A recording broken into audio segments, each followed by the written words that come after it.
સુરત જિલ્લા એલસીબી પોલીસને મોટી સફળતા મળી છે। બાતમીના આધારે કરવામાં આવેલી કાર્યવાહી દરમિયાન કડોદરા 4 રસ્તા પાસે સર્વિસ રોડ પરથી અફીણના ડોડા ભરેલું કન્ટેનર ટ્રક ઝડપી પાડવામાં આવ્યું છે। ટ્રકના કેબિન પાછળ ખાસ ગુપ્ત ચોરખાનું બનાવી અંદાજે 1,55 લાખથી વધુના અફીણના ડોડા છુપાવી હેરાફેરી કરવામાં આવતી હતી।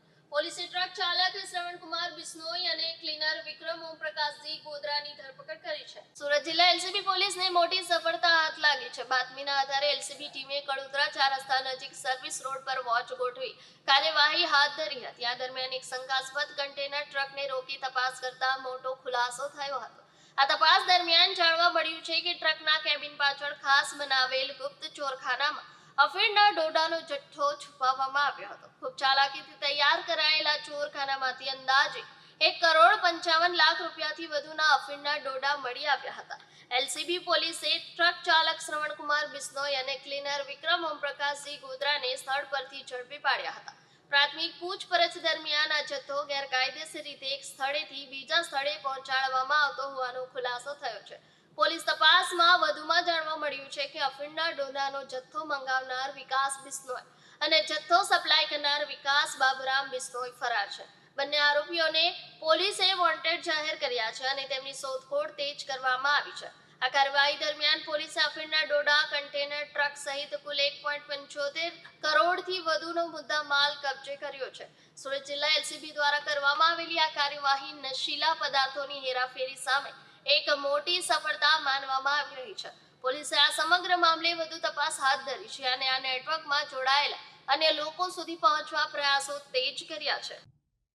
ગુજરાત પોલીસના સ્ટેન્ડ સ્ટ્રોંગ અગેન્સ્ટ ડ્રગ્સ અંતર્ગત સુરત ગ્રામ્ય જિલ્લા પોલીસને સુરત રેન્જ પોલીસ મહાનિરીક્ષક શ્રી પ્રેમવીરસિંહ સાહેબ અને પોલીસ અધિક્ષક શ્રી રાજેશ ગઢિયા સાહેબનાઓએ ડ્રગ્સની બધી સતંદર નાબૂદ કરવા સારું સખત કાર્યવાહી કરવા સારું સૂચના આપેલ હોય, જે અનુસંધાને ગઈકાલ તારીખ 11/2/2026ના રોજ એલસીબીના કર્મચારીઓ પેટ્રોલિંગમાં હતા દરમિયાન તેઓને માહિતી મળેલ કે કડોદરા 4 રસ્તા ખાતે કન્ટેનરમાં એક ડ્રાઈવર અને એક ક્લીનર બંને જણા કોઈ વનસ્પતિજન્ય માદક પદાર્થ પોસ્ટ ડોડાનો જથ્થો લઈને ઊભા છે અને થોડી વારમાં નીકળી જનાર છે।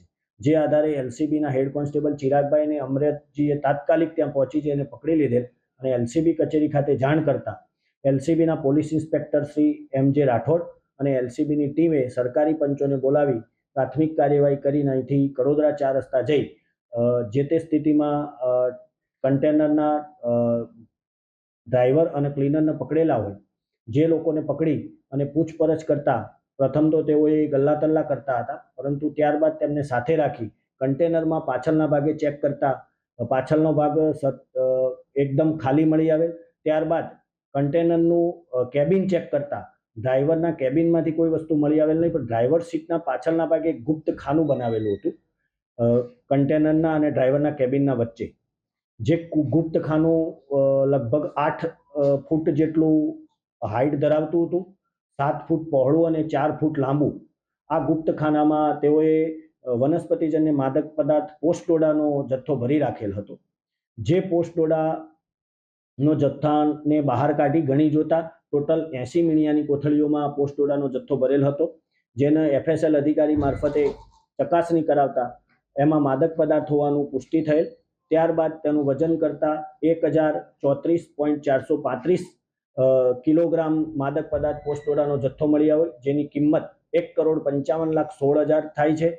તેમજ તેમની પાસેથી જે કન્ટેનર મળેલું એની કિંમત 20 લાખ, તેમજ એમની પાસેથી 3 મોબાઈલ મળી આવેલા જેની કિંમત 40,000, રોકડા રૂપિયા 4,930 મળી કુલ 1,75,00,000 થી વધુનો મુદ્દામાલ પોલીસે કબજે કરેલ છે। આ કન્ટેનર આ બંને આરોપીઓ રાજસ્થાનથી લઈને નીકળેલા અને મંદસોર મુકામેથી કોઈ અજાણ્યા ઈસમે એમના પોસ્ટ ડોડાનો જથ્થો એક બાજુ રોડ ઉપર ઊભા રાખી અને કન્ટેનર લઈ જઈને ભરી આપેલો અને ત્યારબાદ એમને જેને કન્ટેનર આપ્યું વિકાસ બિશ્નોઈ એમને એવું જણાવેલું કે મહારાષ્ટ્ર થઈ અને હાઈવે ઉપર આવશો તો તમને ચેકિંગનો કોઈ પણ જાતનો સામનો નહીં કરવો પડે।